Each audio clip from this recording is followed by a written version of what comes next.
We'd like to talk to you about bobcat trails, and for more information you can check out our website www.walnuthilltracking.com. Bobcat is a seldom seen member of the wildcat family that we have here in the Northeast and throughout North America. And the bobcat shows 4 toes in its tracks, very rarely shows claws because it has retractable claws. The bobcat has a fairly robust heel pad, and in between the heel pad and the toes is a C shape. That's one of the distinguishing features of a bobcat track.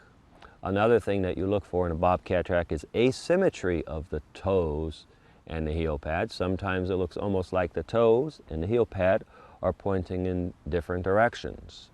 Other features to look for are at the leading edge of the heel pad is a bilobe, and on the trailing edge is a trilobe. In other words, 3 lobes in back and 2 lobes in front. Other animals like wild dogs do not have that feature.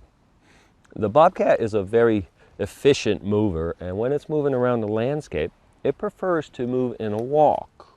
Oftentimes it will move in a direct register walk like we're trying to show here, where a hind foot lands on top of a front foot.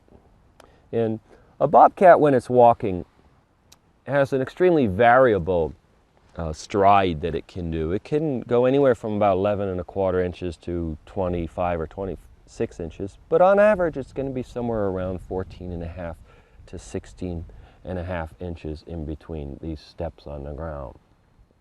The trail tends to be wide, which is a distinguishing feature.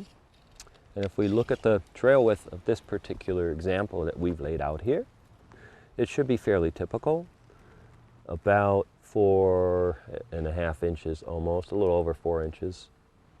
And again, that's going to be variable. On a bobcat, it could be anywhere from 3 inches to 5 3/8 or so wide. But the general impression when you look at the trail is that it's wide for the distance that it's covering.